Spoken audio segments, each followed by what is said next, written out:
Hello everyone, welcome to परीक्षा IQ। परीक्षा IQ के इस वीडियो में आप देख रहे हैं एसएससी सीपीओ के 2023 में हुए एग्ज़ाम के मैथ्स का सॉल्यूशन। ये वीडियो 4 अक्टूबर 2023 को सेकंड शिफ्ट में हुए पेपर का सॉल्यूशन है और इससे पहले मैं और भी वीडियोस सीपीयू की डाल चुका हूँ और भी शिफ्ट्स की। तो अगर आपने वो वीडियोस नहीं देखी हैं तो उनको भी जाकर ज़रूर देखें और जिससे आपके आने वाले सीपीयू 2024 के एग्ज़ाम में आपकी हेल्प हो सके। तो क्वेश्चंस को बहुत ही आसान तरीके से किस तरह सॉल्व करना है वो इसमें बताया गया है। धीरे धीरे मैं और भी वीडियोस लेकर आऊँगा, तो आप परीक्षा IQ पर बने रहें।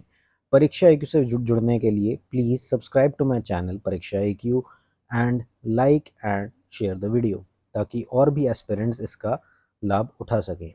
सो now let's start with the video. अब देखिए, ये ट्रायंगल PQR में कह रहा है कि एंगल PQR जो है वो इस रेशियो में है और शॉर्टेस्ट साइड और लॉन्गेस्ट साइड क्या होंगी। तो अगर PQR की रेशियो ही है, देखो इसमें बेसिक क्या लगेगा कि angle opposite to the longest side opposite to longest angle is longest. मतलब अगर कोई एंगल है मेरा, जैसे राइट एंगल ट्रायंगल है, ये 90 होता है तो मैक्सिमम तो यही रहेगा ना एंगल। तो ये हाइपोटेनस क्या होती है, मैक्सिमम होती है राइट एंगल ट्रायंगल में, ठीक है। और बाकी दो जो होंगी, अगर 45-45 होगा तो बराबर होंगी। अगर ऐसा हो गया कि 60-30 हो गया तो 60 के सामने वाली जो होगी ये वाली बेस ये बराबर होगी। तो हाईएस्ट एंगल के सामने वाली साइड जो होती है वो हाईएस्ट होती है, ठीक है। तो इसमें जैसे मेरा ट्रायंगल PQR है, वो कह रहा है कि एंगल R जो है वो सबसे बड़ा है। भाई हमें दिख रहा है 8, तो बड़ा तो यही आएगा ना निकल के। और Q जो है वो सेकंड हाईएस्ट है, वो 4 है। और P जो है वो 3 है। तो P के अपोजिट क्या आ जाएगा, QR। तो QR क्या हो गई मेरी, शॉर्टेस्ट हो गई, है ना। और R के अपोजिट क्या आ जाएगा, PQ। तो ये मेरी क्या हो गई, लॉन्गेस्ट हो गई।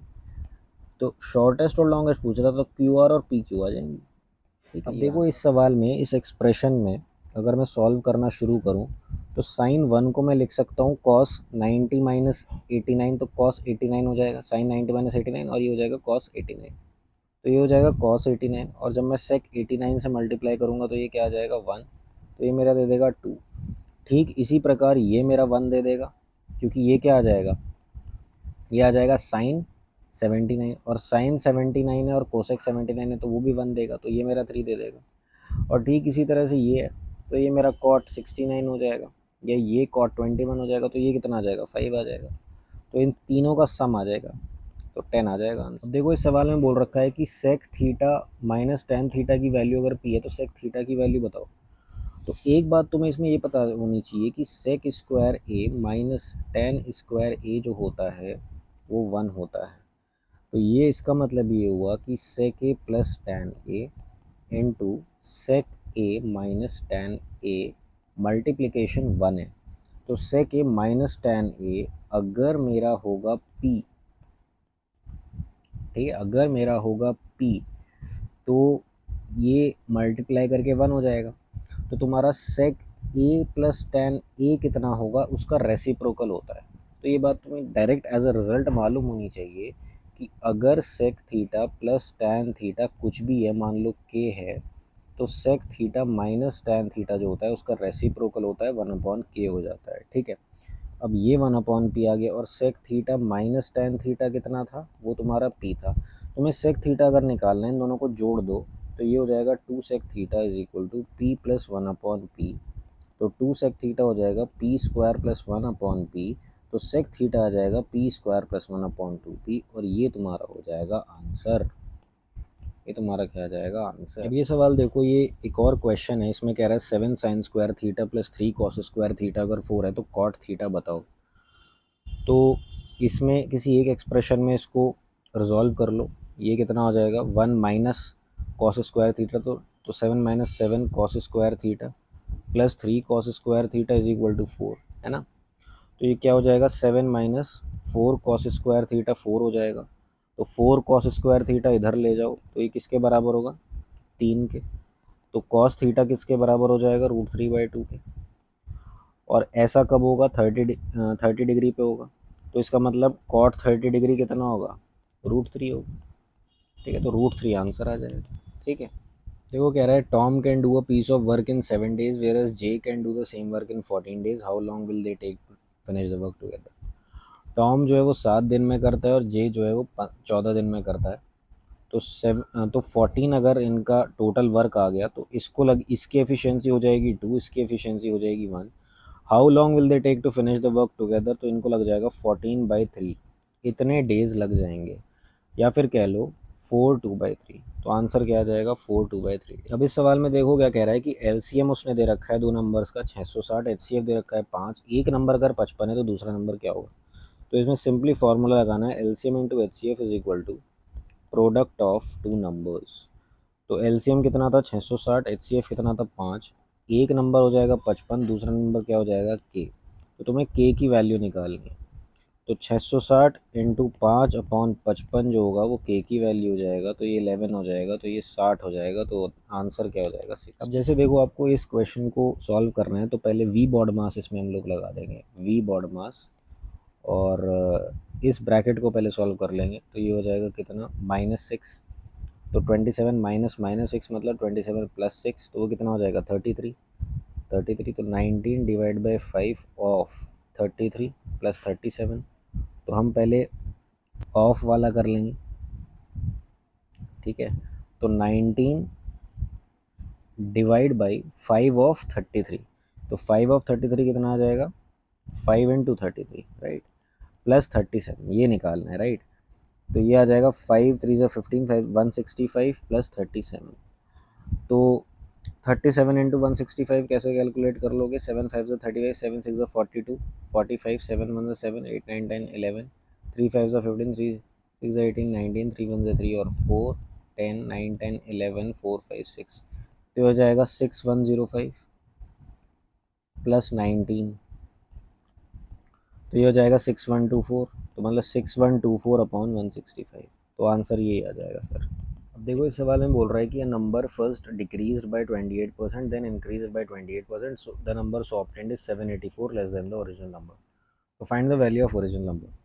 तो अगर कोई नंबर जो है उसको r% से आप इंक्रीज या डिक्रीज कर रहे हो, ठीक है, और उसके बाद फिर r% से, मतलब पहले जहाँ से यहाँ इंक्रीज हुआ तो यहाँ डिक्रीज कर दिया r% से, या यहाँ r% से डिक्रीज हुआ और यहाँ r% से इंक्रीज कर दिया, ठीक है, तो उसका जो रिजल्टेंट होता है वो क्या होता है, वो होता है r/100 का होल स्क्वायर। वो इतने से क्या हो जाता है, कम हो जाता है, इतने से कम हो जाता है, होता कम ही है। तो अगर कोई नंबर जो था वो पहले 28% से घटा फिर 28% से बढ़ा, तो जो मेरा ऑब्टेन्ड नंबर होगा वो क्या हो जाएगा, वो 784 है ना अपॉन 100 × 100, इतने से कम होगा, इतने से कम होगा। अब वो कह रहा है कि ठीक है, ये तो बात हो गई, ठीक है कि आपका इतने से कम होगा, लेकिन वो कितना कह रहा है, वो कितना कह रहा है कि मतलब अगर वो मान लो 100 था, मान लो वो 100 था नंबर, तो अगर मैं उसको r% से घटाता बढ़ाता हूँ तो मेरा इतने से कम हो जाएगा, तो 100 जो होगा वो इतना हो जाएगा इंटू 100, ठीक है। लेकिन वो अब ये कह रहा है कि 100 जब मैंने वो लिया तो वो 784 less than the original number था, तो मतलब ये कोरस्पॉन्ड किसको कर रहा है 784 को, तो मेरा 100 किसको कोरस्पॉन्ड करेगा, मतलब 100 है, तो मतलब मेरा वैल्यू ऑफ ओरिजिनल नंबर क्या होगा 100 × 100, ठीक है, तो ये हो जाएगा ओरिजिनल नंबर जो हो जाएगा मेरा, ठीक है। अब देखो इस सवाल में वो क्या कह रहा है कि some medicine in liquid form is prepared in a hemispherical container of diameter 36 centimeter. Now, when the container is full of medicine, the medicine is transferred to small cylindrical bottles of diameter 6 centimeter and height 6 centimeter. तो how many bottles are required to empty the container? तो इस सवाल में volume of hemisphere जो होगा वो किसके बराबर होगा, n times volume of cylinder, ठीक है। तो वॉल्यूम ऑफ हेमिस्फीयर क्या हो जाएगा 2/3 πr³ और n मतलब n बॉटल्स में ले रहा हूँ, मेरी वॉल्यूम ऑफ सिलेंडर क्या है πr²h, तो πr²h, ठीक है। तो इसको देख लो, पाई से पाई काट दो तो 2/3, रेडियस कितना है 18 है, तो 18 × 18 × 18 is equal to n times r²h। ये रेडियस कितना है 3, तो ये 9 हो जाएगा और हाइट कितनी हो जाएगी 6। तो तुम्हारा इसको सॉल्व कर लो अब।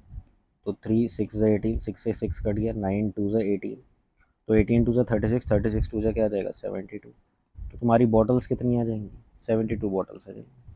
ठीक। देखो इस सवाल में कह रहा है कि दो ट्रेन है जिनकी लेंथ 200 और 250 मीटर है, वो पैरेलल ट्रैक पे रन कर रही हैं इस स्पीड से, तो कितने टाइम में वो क्रॉस करेंगी अगर सेम डायरेक्शन में करें। तो अगर सेम डायरेक्शन में दो ट्रेन मूव कर रही हैं, अगर एक S1 स्पीड से और एक S2 स्पीड से मूव कर रही है, तो इनकी जो रिलेटिव स्पीड होती है वो होती है S1 माइनस S2। ठीक है। तो हमें निकालना है कितने टाइम में वो क्रॉस करेंगी, तो टाइम क्या हो जाएगा डिस्टेंस अपॉन स्पीड हो जाएगा। तो इसकी लेंथ जो है वो 200 है, इसकी 250 है, तो मतलब टोटल लेंथ कितनी हो जाएगी 450। और स्पीड क्या हो जाएगी इनकी सब्ट्रैक्ट हो जाएगी, तो ये 18 हो जाएगी। ठीक है।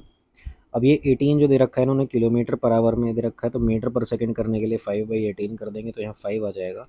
तो टाइम कितना लग जाएगा 90 सेकेंड। 90 सेकेंड इन दोनों को क्रॉस करने में 90। देखो इस सवाल में कह रहा है कि ट्राइंगल ABC में एंगल बी जो है वो 90 डिग्री है। ठीक है, एंगल बी जो है ये 90 डिग्री है और एंगल सी जो है 45 है, इसका मतलब एंगल ए भी 45 होगा। अगर AC की वैल्यू वो कह रहा है 4 है, तो BC की वैल्यू क्या होगी। तो देखो राइट एंगल ट्राइंगल में अगर ये साइड ए है और ये दोनों 45 45 हैं, ये 90 है, तो ये जो होता है ये होता है a/√2 और ये भी हो जाता है a/√2। ठीक है। तो इस केस में जैसे BC की मेरे को वैल्यू निकालने के है, तो वो क्या आ जाएगी 4/√2। तो 4/√2 क्या हो जाएगा 2√2, तो 2√2 आंसर हो जाएगा। अब इस सवाल में देखो उसमें पाई चार्ट दे रखा है, नंबर ऑफ बॉयज़ जो हैं स्टडी कर रहे हैं प्ले ग्रुप में वेरियस स्कूल्स के, वो दे रखे हैं। तो अगर टोटल नंबर ऑफ बॉयज़ जो हैं वो कितने हैं 2000 हैं, तो पाई चार्ट में वो एवरेज बताना है ए और सी का एवरेज नंबर ऑफ बॉयज़ बताने हैं। तो कितना हो जाएगा 68%। 68% टोटल हो गया, तो एवरेज कितना हो गया 34%। तो मतलब 34% किसका निकाल लो तुम 2000 का, तो 2000 का 34% क्या हो जाएगा 680। तो 680 इस सवाल का। अब देखो ABC और PQR जो हैं दो कॉन्ग्रुएंट ट्राइंगल हैं और इस तरह से हैं कि एंगल ए और एंगल P जो है वो 90 डिग्री है। तो मैंने कहा भाई साहब ये है ABC, ठीक है, और ये है मेरा PQR। ठीक है। इसमें एंगल ए जो है वो 90 डिग्री है और इसमें एंगल P जो है वो 90 डिग्री है। अब ABC जो है वो कॉन्ग्रुएंट है। ठीक है। अगर वो कह रहा है कि BC की वैल्यू जो है वो 17 है, 17 सेंटीमीटर है, ठीक है, और कह रहा है कि PR कह रहा है अगर 8 है, तो PR उसने कह दिया 8, तो वो कह रहा है बता AB की वैल्यू क्या होगी, AB की वैल्यू क्या होगी। तो देखो जैसे वो कॉन्ग्रुएंट है, तो जैसे इसके सामने वाला मुझको पता है 17 है, ठीक है, ये वाला 8 है, तो ये वाला भी 8 होगा। ठीक है। तो ये जब 90 डिग्री होगा, ये 8 है, ये 17 है, तो ये कितना हो जाएगा 15 हो जाएगा ट्रिपलेट्स के हिसाब से। तो ये क्या आंसर क्या आ जाएगा। फिर देखो इस सवाल में परसेंटेज ब्रेकअप दे रखा है स्टूडेंट्स का जो कि अलग अलग ब्रांच में जिन्होंने बीटेक करी हुई है। तो टोटल अगर 6700 है, तो हमें ये बता रहा है कह रहा है कि ये बता कि टोटल नंबर ऑफ स्टूडेंट्स जिनकी स्पेशलाइजेशन ECE CSC और सिविल में है वो कितने हैं। तो CSC ये हो गए, EC ये हो गए और सिविल ये हो गए, है ना। तो कितना हो गया 30 40, तो तुम्हें 40% निकालना है किसका, इसका। तो ये कितना आ गया 2680। ठीक है, ये उत्तर हो जाएगा। अब देखो वो बोल रहा है कि what is the difference between a single discount of 35% on 700 and two successive discount of 18 and 12% on the same amount. तो 700 का तो छोड़ो, पहले मैं 100 रुपये पे बताता हूँ। अगर तुम 100 रुपये पे 35% डिस्काउंट देते हो तो तुम्हें क्या मिलेगा 65 रुपये। लेकिन अगर इसी 100 रुपये पे अब 18 और 12 का मेरे को सक्सेसिव डिस्काउंट निकालना है, तो मैं कैसे निकालूंगा 18 + 12 - 18 × 12/100। तो ये कितना हो जाएगा, ये हो जाएगा 30 माइनस 4 25 ज़ा, ठीक है। तो ये हो जाएगा 18 3 ज़ा 54/25, तो 15 25 टू ज़ा 50 है ना भाई, 25 टू ज़ा 50 हो गया, तो ये 4 आ गया, और 25 वन ज़ा 25, तो ये कितना आ जाएगा 15, तो 2.16 आ गया। तो 2.16 हटाओगे तो 0.84 आ जाएगा एक, तो 0.84 पे आप कहाँ चले गए, आप 3 पे चले गए। अब आपको 30 पर जाना है तो 27, ठीक है, तो 27.84 आएगा, 27.84 आएगा। तो यहाँ पर 27 पॉइंट, यहाँ पर आप कर रहे हो 35 माइनस, यहाँ पर आप क्या करोगे, यहाँ पर आप करोगे 27.84 माइनस, है ना। तो 27.84 करोगे तो ये कितना दे देगा, ये दे देगा 72.16, है ना, 72.16। तो अब इनके बीच का गैप कितना आ रहा है, कितने रुपए बैठ रहे हैं भाई सिंगल डिस्काउंट का और इतना, तो यहाँ पे इन दोनों के बीच का गैप कितना आ रहा है भाई 7.16 आ रहा है। तो ये कितने पे आ रहा है, 100 रुपये पे। अब वो कितने पे कह रहा था, 700 रुपये पे, तो इंटू 7, 7 मल्टीप्लाइंग फैक्टर हो जाएगा, तो वही हम यहाँ कर देंगे, 7 6 42, 7 1 7 8 9 10 11, 7 7 49 और 150, तो 50.12 क्या आ जाएगा, इसमें मेरा आंसर आ जाएगा, ठीक है, ये आंसर आ जाएगा। तो इसमें मेन ये कैलकुलेशन थी कि 18 और 12% को आप कैसे कैलकुलेट करते हो सक्सेसिव डिस्काउंट, ठीक है। अब देखिए इस सवाल में वो कह रहा है कि एरिया ऑफ रेक्टेंगुलर फील्ड अगर 480 है और लेंथ जो है 20% ज़्यादा है ब्रेथ से, तो अगर मैं ब्रेथ को ले रहा हूँ कि 5K है तो मेरी लेंथ कितनी हो जाएगी, 6K हो जाएगी। अब वो कह रहा है एरिया जो है वो 480 है, तो एरिया क्या होता है, लेंथ इंटू ब्रेथ, मतलब 6 इंटू 5K स्क्वायर की वैल्यू क्या हो जाएगी, 480, तो ये हो जाएगा 30, और K स्क्वायर हो जाएगा कितना, 16, तो K की वैल्यू आ जाएगी 4, तो लेंथ ऑफ रेक्टेंगुलर फील्ड क्या हो जाएगा, 24 मीटर। यही हमारा उत्तर होगी, ठीक। देखो इस सवाल में बोल रहा है कि upstream speed of the boat is 8 kilometre प्रति घंटा, मतलब x माइनस वाई की वैल्यू उसने दे रखी है कि 8 है, एंड डाउन स्ट्रीम इज़ 15, और डाउन स्ट्रीम वो कह रहा है 15 है। तो speed of boat in still water, मतलब वो x की वैल्यू और y की वैल्यू आपसे पूछना चाह रहा है, ठीक है। तो एक तो हम इसको ऑप्शन से भी कर सकते हैं कि भाई 11 माइनस 3 8, इसको तो सही, ये तो सेटिस्फाई कर रहा है, लेकिन 11 x प्लस वाई को सेटिस्फाई नहीं कर रहा।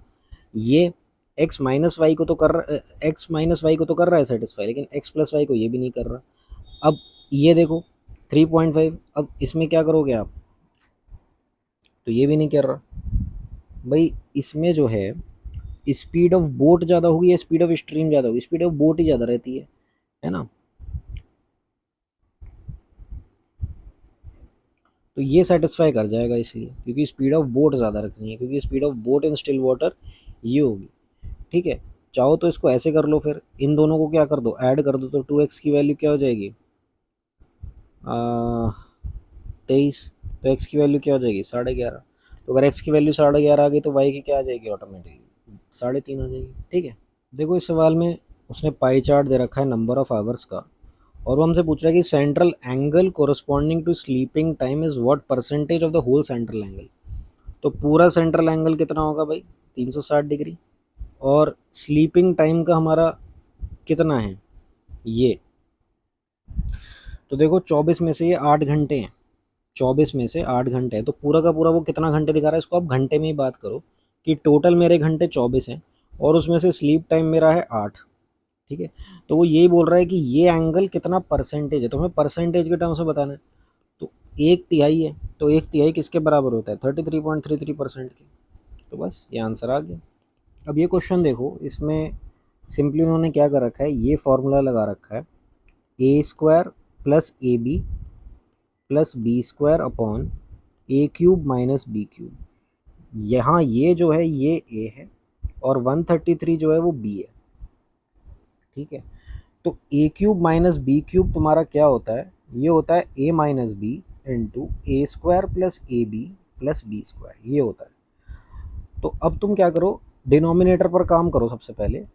ऊपर तो ठीक है, A square plus A B plus B square है, डिनोमिनेटर में ए माइनस बी और A square plus B square plus A B है, तो ये इससे कट जाएगा, तो तुम्हारा क्या आ जाएगा 1/a-b। और a तुम्हें क्या दे रखा है 157, b तुम्हें क्या दे रखा है 133। तो इसको कैलकुलेट कर लो कितना आ जाएगा 24। तो आंसर तुम्हारा क्या आ गया 1/24। अब देखो इस सवाल में उन्होंने एक टेबल दे रखी है कि परसेंटेज ऑफ पॉपुलेशन दे रखी है बिलो पॉवर्टी लाइन, ठीक है, और बिलो पॉवर्टी लाइन में मेल और फीमेल दे रखे हैं और अबव पॉवर्टी लाइन में मेल और फीमेल दे रखे हैं। तो अगर सी टाउन की पॉपुलेशन जो है वो 8,000 है, हमने कहा ठीक है भाई 8,000, ठीक है, तो what is the number of female above poverty line in state C. तो अबव पॉवर्टी लाइन मतलब हमें ये वाला टेबल देखना है, हमें ये देखना है, सॉरी हमें ये टेबल देखना है। और अगर देखो पॉपुलेशन अगर 8,000 जो है वो बिलो पॉवर्टी लाइन है, तो अबव पॉवर्टी लाइन कितना होगा भाई 20% है, तो यहाँ 80% मतलब अबव पॉवर्टी लाइन है। तो 80% ले लो आप किसका 8,000 का। अब ये 80% जो है अबव पॉवर्टी लाइन में जो मेल फीमेल कितने हैं ये 8 को कोरस्पॉन्ड करेंगे, ठीक है। तो फीमेल हमें बताना है, तो 3 जो है फीमेल को कौन सा कोरस्पॉन्ड करेंगी, तो ये कितना होगा। तो कैलकुलेट कर लो 4/5 इंटू 8,000 इंटू 3/8, तो ये कितना आ गया 1,000, तो ये कितना आ गया 200। तो 4 3 12, 12 2 24, तो क्या आ जाएगा 2400। और यही क्या होगा हमारा आंसर होगा। अब देखो इस ये वाली टेबल में लोग बताए गए हैं who respond to a survey about their favourite style. तो 18 से 20 एज ग्रुप का, 21 से 30 का और 31 से प्लस का। तो वो कह रहा है कि what percentage of the total sample indicated that rock is there favourite style of music. तो रॉक कितनों का है, तो यार यहाँ पर 9 लोगों का है, यहाँ पर 7 लोगों का है, यहाँ पर 13 लोगों का है ना। तो 9 और 7 कितना हो गया 16, 16 और 10 26, 29, मतलब रॉक कितने लोगों को पसंद आ रहा है 29 लोगों को पसंद आ रहा है, ठीक है। टोटल सैंपल इंडिकेटेड अब कितना है, अब देखो यहाँ पर टोटल आपको मतलब निकालना है, क्योंकि हमने कितने लोगों को करा वो टोटल लोग तो यहाँ आ रहे हैं। तो 6 7 8 8 टू 16 5 6 7 8 9 10 106, तो टोटल लोग कितने आ गए 106। तो 29/106 जो होगा वो मेरा परसेंटेज बता देगा। अब यहाँ पर तुम ये देखो कि 20% आ रहा है क्या, अगर तुम इसका 20% ले लोगे तो वो कितना आ जाएगा 5 2 10 5 1 5, तो 21.2 जो होगा वो तुम्हारा 20% होगा। इसका मतलब 18 वाला तो होगा नहीं, क्योंकि 20% में ही 29 नहीं आ रहा। अब तुम देखो अगर 20% ये तो 22% कितना है, तो 2.12, तो ये 23.3 कुछ आएगा, तो ये भी नहीं पहुंच रहा, तो 22 में भी नहीं आ रहा।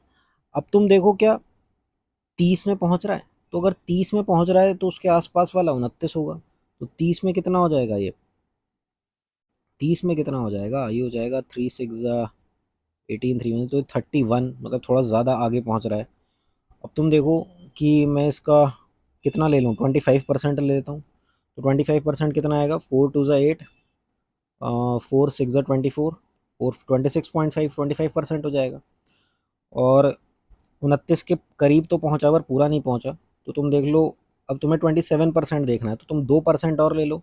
तो 1%, 2% कितना था हमारा 2.12, है ना। तो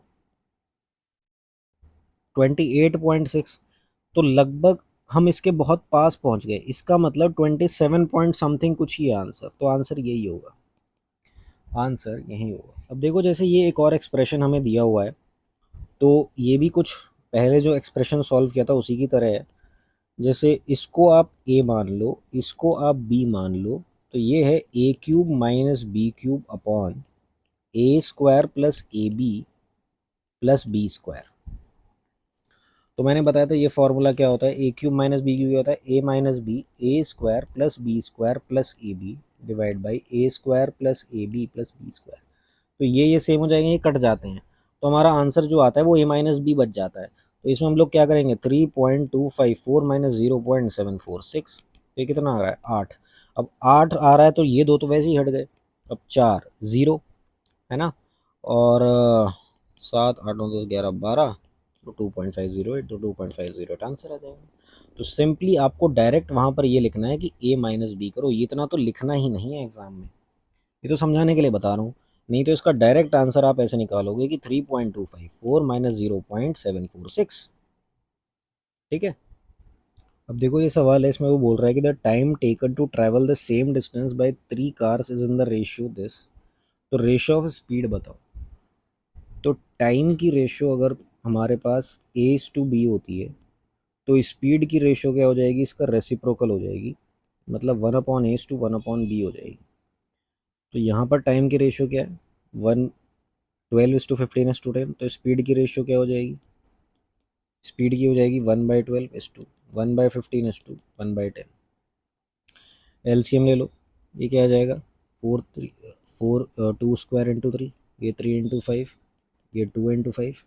तो एलसीएम क्या आ जाएगा, ये आ जाएगा 5 की हाईएस्ट पावर, 2 की हाईएस्ट पावर, 3 की हाईएस्ट पावर, तो 20, 3 × 60, 60 एलसीएम आ गया। तो यहाँ क्या आ जाएगा, यहाँ आ जाएगा 5, ये आ जाएगा 4 और ये आ जाएगा 6। तो 5:4:6 किसकी रेशियो आ जाएगी, स्पीड की रेशियो आ जाएगी, स्पीड की रेशियो आ जाएगी। अब देखो सर इस सवाल में क्या कह रहा है कि if the diameter of the sphere is reduce to its half, तो वॉल्यूम पर क्या इफेक्ट पड़ेगा। देखो वॉल्यूम स्फीयर की क्या होती है, 4/3πr³ ठीक है। तो क्यूब की टर्म्स में होगा, मतलब अगर 1 था रेडियस और अब क्या हो गया है, रेडियस 1/2 हो गया है, तो क्यूब करेंगे तो 1/8 हो जाएगा।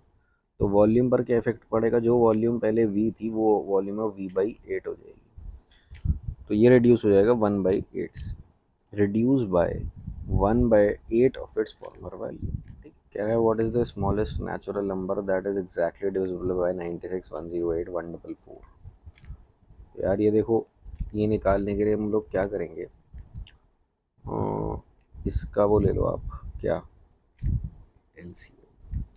तो एलसीएम क्या आएगा, 4 2 8 24, तो 12 2 4 3 12 है ना, 4 3 12 और 12 2 24, 8 3 24, तो ये 2 की पावर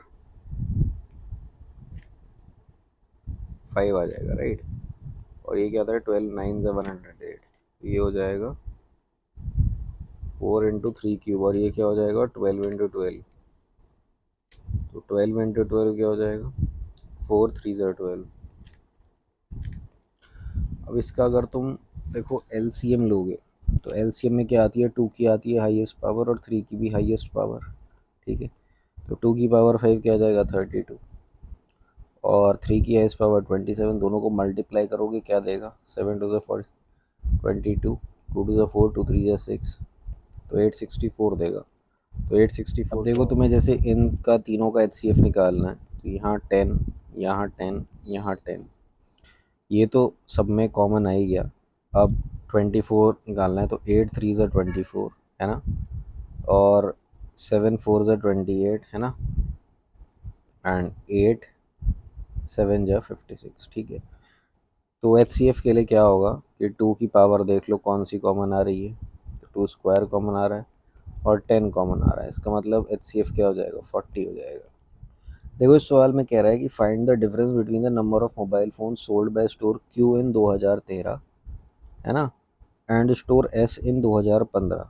ये तो भाई, 200 तक का हो गया और 205 तक का 5 हो गया, तो कितना हो गया 7, ठीक है 7। अब ये ईयर दे रखे हैं और ये कंपनी ने जो फैब्रिक प्रोड्यूस करे वो दे रखे हैं।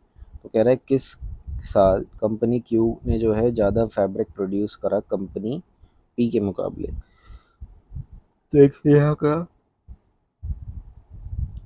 और एक यहाँ करा, तो 2002 और 2005 में करा, ठीक है अब देखो कह रहा है कि price of almonds is increase by 10%, तो by what percentage should the consumption be decreased ताकि एक्सपेंडिचर सेम रहे।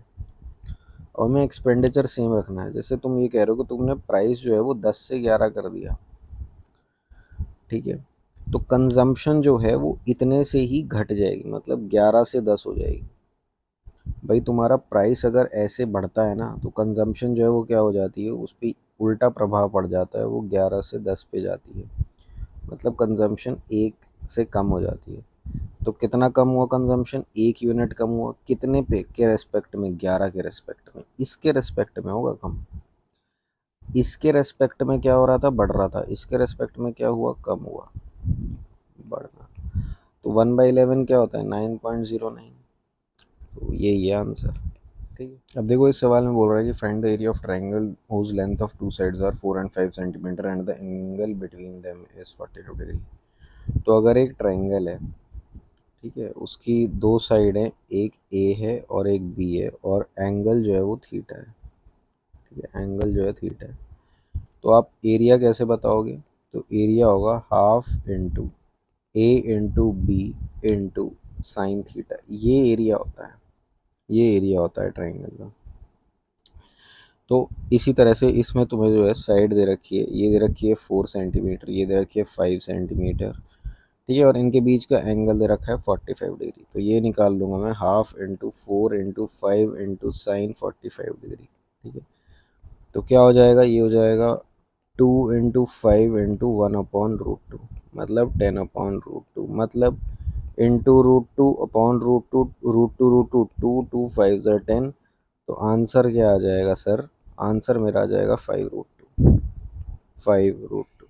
देखो इस सवाल में बोल रहा है कि if the shopkeeper allows a discount of 10% to his customers and still gains 30%, then the marked price of an article which cost 450। देखो ऐसा है, इसमें पहले तो वो लगा लो कि मार्कअप इफेक्ट है ना, इनटू डिस्काउंट इफेक्ट है ना, is equal to profit effect. तो मार्कअप जो है कितना है वो मुझे नहीं पता। ठीक है, कॉस्ट प्राइस, मार्क्ड प्राइस, लेकिन डिस्काउंट इफेक्ट कितने का मैं डिस्काउंट दे रहा हूँ, 10% का दे रहा हूँ, तो 10 रुपये की चीज़ 9 रुपये में बेचूंगा, is equal to profit effect. Profit कितने का हो रहा है मुझे? 30% का, मतलब 10 रुपये की चीज़ मेरे को तो ये हो जाएगा, ये हो जाएगा 9, ये हो जाएगा 13। तो अगर कॉस्ट प्राइस वो बोल रहा है अगर 450 है तो मार्क प्राइस क्या होगी? तो कॉस्ट प्राइस 450 यहाँ कब होगी? जब यहाँ मल्टीप्लाइंग फैक्टर 50 होगा। तो यही मल्टीप्लाइंग फैक्टर आप यहाँ लगा लो, तो 13×5 का क्या हो जाएगा? 65, 650, और यही 650 क्या हो जाएगा? अब देखो जैसे वो फोर्थ प्रोपोर्शनल निकालने को लोग कह रहा है, तो this ratio upon this ratio is equal to X upon Y. तो मतलब 8/3 is equal to X upon 0.108, ये हो जाएगा। तो अब कैलकुलेट कर लो कि 3 3 9, 3 6 18, और मल्टीप्लाई कर लो 8 3 24 28, तो ये आ जाएगा 0.288। सर ये आंसर आ गया। देखो इस सवाल में कह रहा है कि price of land after passing through 3 hands rises on the whole by 65%। 3 लोगों से लेन देन हो रहा है और लैंड का प्राइस जो है वो टोटल जो बढ़ गया है ना, वो 65% बढ़ गया, और पहले और दूसरे सेलर ने जो है वो 20 और 25% का प्रॉफिट लिया।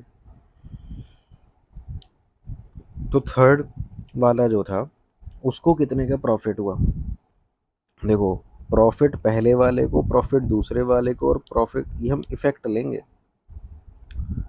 प्रॉफिट इफेक्ट तीसरे वाले को is equal to profit effect final. हम लोग ऐसे करते हैं इसको। तो प्रॉफिट इफेक्ट फाइनल क्या है कि भाई तुम 100 से कहाँ जा रहे हो? 165 पे जा रहे हो, राइट? तो 33/20 ले लो मेरे भाई, इसको वो ज़्यादा इजी रहेगा। अब ये जो है पहले वाले ने जो है 5 से 6 कर लिया, दूसरे वाले ने 25%। देखो 25% का मतलब होता है 25/100, ऐसे करोगे ना तो 1/4 आएगा।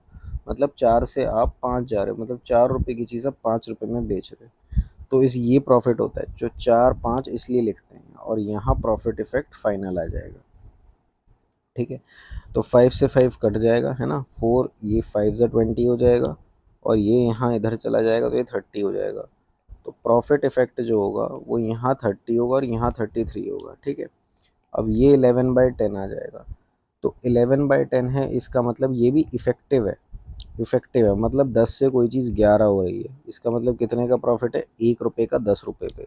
तो कितने का होगा वो? 10% का। तो 10% तुम्हारा आंसर आ जाएगा।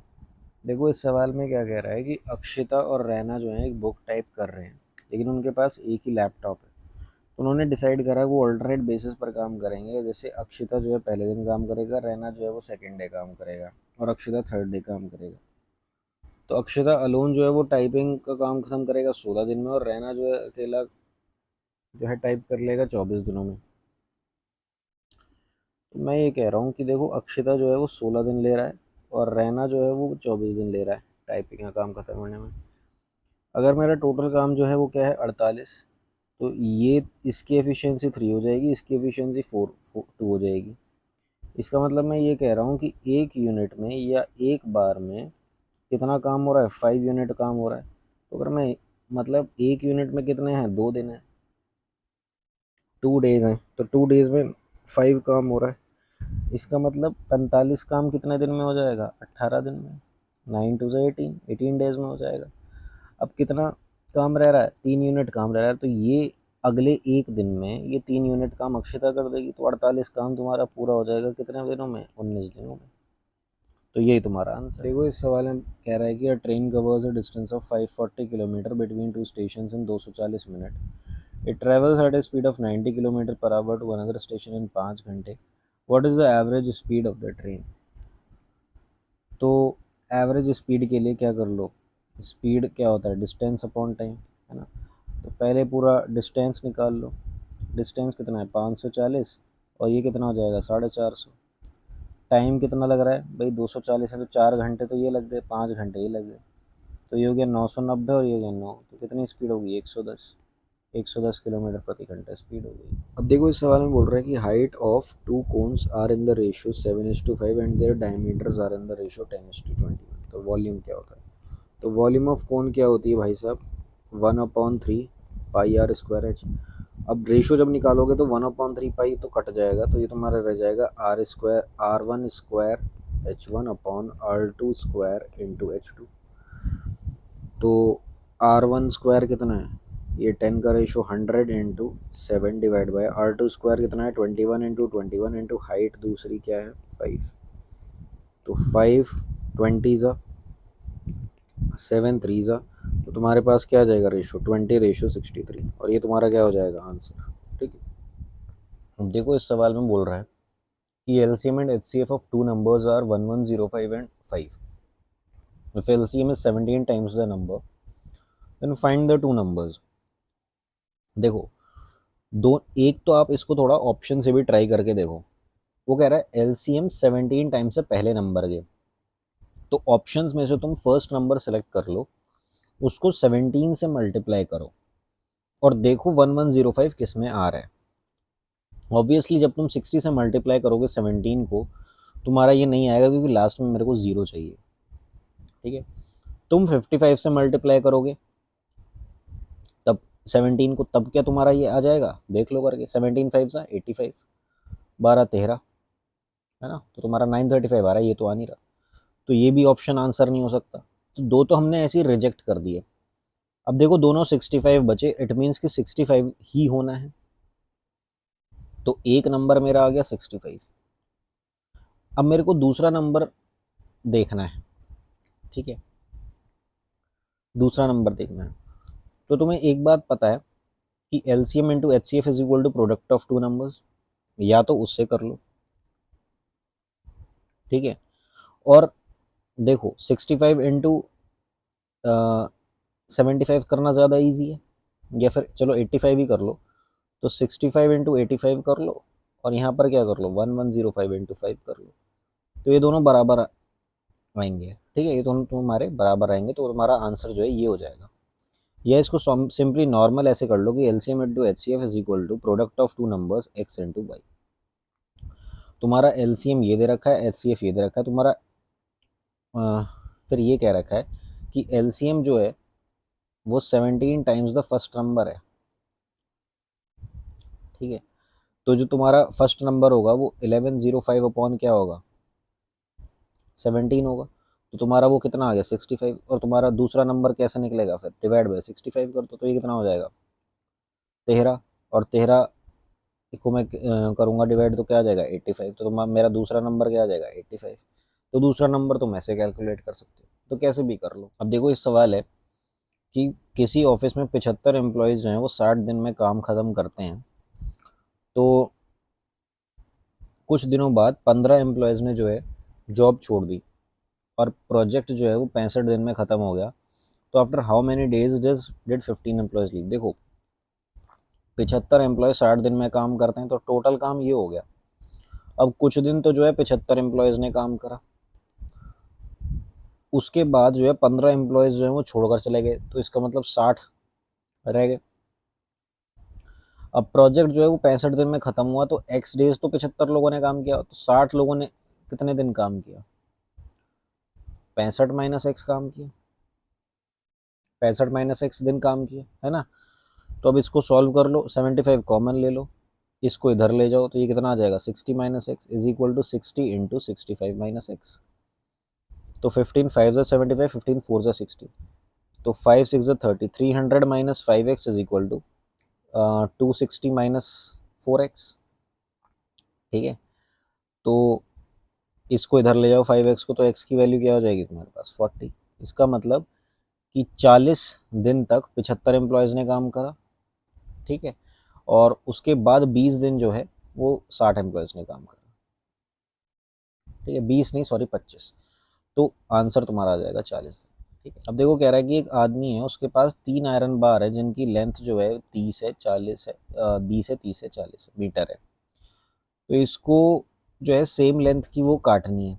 तो least number of total pieces क्या होंगे if he cuts without any wastage. देखो अगर विदाउट एनी वेस्टेज हो रहा है तो तुम ये देखो कि इनकी मैक्सिमम वो क्या हो सकती है। सेम लेंथ की वो करनी है, तो सेम लेंथ पता है क्या है, वो कह रहा है सेम लेंथ से मतलब है एक तरह से फैक्टर सेम, इनके फैक्टर, तो जिसमें फैक्टर सेम हो या फैक्टर कॉमन आ रहा हो, ठीक है, और मेरे को हाईएस्ट वो लेना हो, तो मतलब मेरे को एचसीएफ लेना है। तो अगर मेरे को 20 का, 30 का और 40 का इनका एचसीएफ लेना है तो मेरा कितना आ जाएगा 10 आ जाएगा एचसीएफ। ठीक है, अब मतलब ये मतलब 20 मीटर जो है मेरी लेंथ है, ठीक है, और 10 क्या है मेरा एचसीएफ है, 10 जो है वो लेंथ है। 10 किसकी लेंथ, एक टुकड़े की लेंथ। तो एक टुकड़े की लेंथ अगर 20 है तो कितने टुकड़े मैं कर पाऊंगा, इसके 2 टुकड़े कर पाऊंगा भाई। इस वाली आयरन बार के, पहली आयरन आयरन बार के मैं 2 टुकड़े कर पाऊंगा, दूसरी आयरन बार के मैं कितने टुकड़े कर पाऊंगा, 3 टुकड़े कर पाऊंगा, और तीसरी आयरन बार के मैं कितने टुकड़े कर पाऊंगा, 4 टुकड़े कर पाऊंगा। तो मैं टोटल टुकड़े कितने कर पाऊंगा, जो least number of total piece निकालने हैं तुम्हें, तो तुम्हारे least number of total piece कितने हो जाएंगे, 9 पीसेज हो जाएंगे। ठीक है, अगर वो पूछता लेंथ ऑफ ईच पीस भी बता, तो वो हमने निकाल रखी है भाई, 10 10 जो है मीटर, वो हर एक पीस की लेंथ होती। तो यहाँ तुम्हारा 9 आएगा, 9 पीसेज होंगे।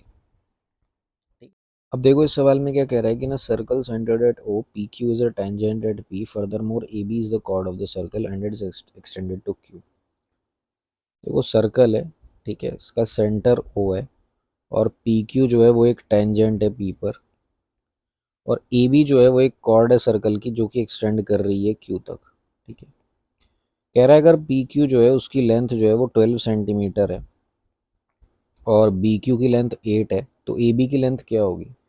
देखो इसके लिए तुम्हें एक फॉर्मूला याद रखना चाहिए टेंजेंट सीकेंट का, कि Q B into Q A जो होता है वो टेंजेंट के स्क्वायर के बराबर होता है। तो क्यू बी तुम्हें कितना दे रखा है 8, और क्यू ए क्या हो जाएगा, क्यू ए हो जाएगा Q B plus A B is equal to P Q square, वो क्या हो जाएगा 144, तो ये कितना टाइम्स जाएगा 18 टाइम्स। तो ए बी की वैल्यू क्या हो जाएगी 18 - 8 10, तो आंसर क्या आ जाएगा 10 सेंटीमीटर। ठीक है, अब देखो इस सवाल में वो क्या कह रहा है कि a vendor marked the selling price of a table at 5670 after adding 35% profit to its cost price. मतलब 135 की वैल्यू जो है वो 5670 है। Since the sale was very low at this price level he decided to, तो उसने decide किया कि अब वो 12% प्रॉफिट पे करेगा, मतलब अब वो 112 पे सेल करेगा। तो अब नई सेलिंग प्राइस क्या होगी, तो सिंपली यूनिटरी मेथड लगा दो, कुछ नहीं करना, 135 पे अगर ये है तो 112 पे क्या होगा, बस इतना बताना है हमें। तो 15 9 से 135 होता है, 15 3 से 45, 117, 15 7 से 105 हो जाएगा। तो ये कितना आ जाएगा 12 120, 15 5 से 15 6 से 90, 15 8 से 120 हो जाएगा, तो हो जाएगा 9 4 से 30 9 2 से 18, तो 42 इंटू 12 यूनिट डिजिट क्या रहेगी 4 आएगी। तो आंसर में सिर्फ इसी ऑप्शन में यूनिट डिजिट 4 है, तो यही आंसर हमारा होना चाहिए। मल्टीप्लाई करके देखना, मल्टीप्लाई करके देख लो, 112 इंटू 42 क्या हो जाएगा 222, 8 4 4, तो कितना आ जाएगा 4704, ये क्या आ जाएगा 4704। अब देखिए इस सवाल में कह रहा है कि Peter invested a certain sum of money in a scheme paying 10% simple interest per annum, while Rachel invested half the sum that Peter invested in scheme paying 10%। तो ये जो है पीटर ये सिंपल इंटरेस्ट पर कर रहा है इन्वेस्ट, और रेचल जो है ये कंपाउंड इंटरेस्ट पर कर रहा है। अब पीटर जो है वो 2 साल के लिए इन्वेस्ट कर रहा है, रेचल 3 साल के लिए इन्वेस्ट कर रही है, तो इनके इंटरेस्ट का डिफरेंस दिया हुआ है।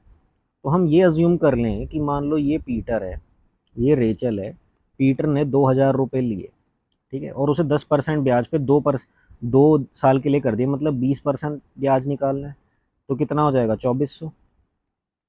तो इंटरेस्ट कितना लग गया मेरा, इंटरेस्ट कितना लग गया, इंटरेस्ट मेरा लग गया 400, ठीक है।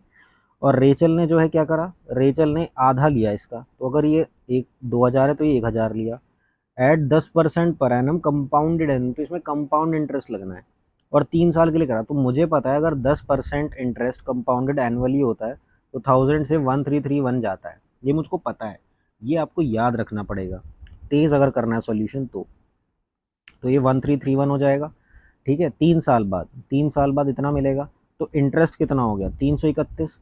अब कह रहा है difference in the interest earned by both of them. अब देखो डिफरेंस अगर मैं अपने प्रिंसिपल के हिसाब से बता रहा हूँ कि इनके इंटरेस्ट का डिफरेंस कितना रहा, तो 69 रहा यहाँ पे, लेकिन वो बोल रहा है कि 897 रहा, तो 69 को 897 के बराबर कर दो। और तुम्हारा रेचल ने कितने सम पे इन्वेस्ट किया, तो रेचल का यहाँ पर कितना था 1,000, तो अब वास्तव में कितना होगा, तो इसमें इसका मल्टीप्लाइंग फैक्टर निकाल लो। मल्टीप्लाइंग फैक्टर क्या आएगा 13, तो ये कितना से करेगा 13 इंटू 1000, 13,000, तो ये मेरा आंसर आ जाएगा, ठीक है। कह रहा है if a total of 1200 kilo of fruits were sold in a day, तो calculate the amount of bananas sold. तो बनानाज कौन से हैं, ये वाले 30%, है ना। तो अगर 100 की वैल्यू कितनी है 1200, तो 30 की वैल्यू क्या होगी, है ना।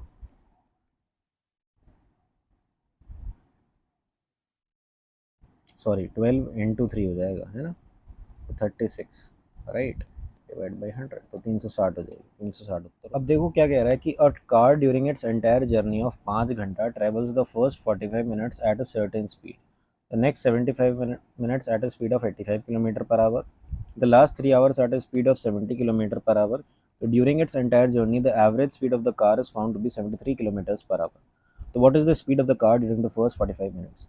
तो मान लो पहले 45 मिनट में स्पीड ऑफ कार को मैंने एक्स मान लिया, ठीक है, और एवरेज स्पीड टोटल जो आ रही है वो, तो speed is equal to distance upon time लगाएंगे इसमें। स्पीड हमें दे रखी है 73, और टोटल टाइम कितना कह रहा है, तो जो टोटल टाइम लग रहा है वो 5 घंटे। अब तुम डिस्टेंस निकाल लो, तो पहले 45 मिनट में डिस्टेंस कितना आ जाएगा भाई, 45 मिनट में कितना आ जाएगा, तो अगर 1 घंटे में वो एक्स चलती है तो 45 मिनट में कितना चलेगी, ठीक है, कितना चलेगी, तो 45x/60, तो 3/4x चलेगी, 3/4x, ठीक है। उसके बाद 75 minute at a speed of 85 की, तो 60 मिनट में वो 85 चलेगी, तो 75 मिनट में कितना चलेगी, तो 75 इंटू 85/60, ठीक है। तो 85 into 5, 85, 5/8 40, 425/4, 425/4, and the last 3 hours at a speed of 70 kilometre प्रति घंटा, तो ये तो तब कितना चल जाएगी 210 किलोमीटर चल जाएगी। अब देखो इसको सॉल्व कर लो, ये तुम्हारा क्या बन जाएगा 5 3 5 7 से 35, है ना, 36, 365 माइनस 210, तो कितना आ जाएगा 155। तो 155 बराबर क्या आ जाएगा 3x/4 प्लस 425, ठीक है, 3x/4 प्लस 425, तो 155 minus 425/4 is equal to 3x/4, ठीक है। तो ये हो जाएगा कितना 2 5 10, 2 5 10 11, 2 1 2 और 1 3, ये जाएगा 620, है ना, 620, 620 माइनस 425 कितना आ जाएगा, ये आ जाएगा 195। तो 195 बराबर कितना आ जाएगा 3x, तो x बराबर क्या आ जाएगा 65। तो आंसर तुम्हारा क्या आ गया 65, ठीक है। थोड़ा कैलकुलेटिव है बट हो जाएगा। देखो इस सवाल में हमें इस एक्सप्रेशन की वैल्यू बतानी है कि किसके इक्वलेंट होगा। तो टेन थीटा को sine theta upon cos theta जब हम लोग रखेंगे तो ये एक्सप्रेशन किस में कन्वर्ट हो जाएगा, ये कन्वर्ट हो जाएगा कॉस ए माइनस साइन ए, है ना, upon cos A plus sign ए। ठीक है, जब तुम इसको रैशनलाइज करोगे तो यहाँ पर cos theta minus sine theta का होल स्क्वायर हो जाएगा, तो वो क्या हो जाएगा, ये हो जाएगा कॉस ए माइनस साइन ए इसका होल स्क्वायर, और यहाँ पर क्या आ जाएगा, यहाँ पर क्या आ जाएगा, ये आ जाएगा कॉस स्क्वायर ए माइनस साइन स्क्वायर ए। ठीक है, और इसका अंडर रूट, तो इसको और क्या लिख देंगे, अब ये इसका होल स्क्वायर है, इसको कैसे सिंप्लीफाई करोगे, इसको कह दो A square plus B square minus 2 sine A cos A divide by, अब cos square theta minus sine square theta जो होता है ये कॉस 2 थीटा होता है। ठीक है, और इसको तुम क्या लिख दोगे, 1 minus 2 sine theta cos theta क्या होता है, साइन 2 थीटा, तो ये साइन 2a आ जाएगा और ये कॉस 2a आ जाएगा। ठीक है, और यही तुम्हारा क्या हो जाएगा, आंसर हो जाएगा। ठीक है, अब देखो इस सवाल में वो ये कह रहा है कि the price of a stock increase by 30% in the first year and decrease by 20% in the second year. तो if the investor bought 100 shares of the stock for rupees 1000, then what is the final value of investment after 2 years. तो एक आदमी ने 1000 रुपए के मान लो share खरीदे, कितने शेयर खरीदे ठीक है वो उतना मैटर नहीं करता वो, लेकिन ये कह रहा है कि क्योंकि वो प्राइस में बात कर रहा है कि price of the stock is increase by 30% in the first year, तो फर्स्ट ईयर में क्या हाल रहा होगा, 1300 रुपये हो गया, और डिक्रीज बाय 20%, तो इसका 20% कितना हो जाएगा, 260 इसमें से घटाओगे कितना आ जाएगा, 1040। तो दूसरे साल में ये हो गया, तो फाइनल वैल्यू ऑफ इन्वेस्टमेंट क्या हो गई भाई, 1000 रुपये उसने लगाए थे, उसे रिटर्न मिल गया 1040 का, तो 1040 रुपये का उसे फायदा हो गया। अब देखो इस सवाल में वो कह रहा है कि travelling a distance of 1000 kilometre a train slow down due to repair of track, its average speed for the trip is reduced by 75 kilometre प्रति घंटा and the time of travel increase by 3 घंटा। तो अगर मैं time का निकालूं, जैसे speed क्या होता है, स्पीड होता है डिस्टेंस अपॉन टाइम, डिस्टेंस क्या है मेरा 1000 किलोमीटर। ठीक है, टाइम जो है मैंने बढ़ा दिया, 3 घंटे से बढ़ा दिया, और अगर मैं ये कहूँ कि पहले जो टाइम था वो मेरा टी था, तो average speed of the trip जो है वो रिड्यूस हो गई, स्पीड जो है वो कम हो गई, कितने से कम हो गई भाई, ये तुम्हारा ज़्यादा है, सॉरी हमारा ये वैल्यू ऑब्वियसली कम होगी और ये वैल्यू ज़्यादा होगी, तो ज़्यादा में से कम घटाएंगे तो ये आएगा 1000 upon T minus 1000 upon T plus 3, और ये वैल्यू आएगी 75 किलोमीटर प्रति घंटा की। ठीक है, तो अब तुम टाइम की वैल्यू जो है वो पुट कर करके देख लो कि कौन सा जो है सेटिस्फाई कर रहा है। तुम पहले 6 पुट करोगे, तो 1000 अपॉन 6 माइनस 1000 अपॉन 6 7 8 9, तो 6 ज़ा 9 ज़ा 9000 6000 3000 अपॉन 54, तो ये 75 टाइम्स जाएगा, नहीं जाएगा। अब 5 रख के देखो, 5 रखोगे तो कितना आ जाएगा 200 माइनस ये कितना है 5 6 7 8, तो 8 1 ज़ा 8 8 टू 6 8, तो 200 माइनस 125 75, तो हाँ 5 घंटे लेने पे हमारा ये इस इक्वेशन को सेटिस्फाई कर रहा है, तो यही हमारा आंसर आ जाएगा 5। So thank you everyone for watching this video, please like share and subscribe if you like this video. और एस्पिरेंट्स के लिए एक इम्पॉर्टेंट मैसेज है कि आप कितनी भी बार असफल हुए हों, कितनी भी एग्ज़ाम्स में असफल हुए हों, just never give up on your dreams. आप पढ़ाई करते रहिए, प्रयास करते रहिए, एक ना एक दिन आप सफल ज़रूर होंगे, और परीक्षा IQ आप सभी का पूरा सपोर्ट करेगा to achieve what you want. Thank you.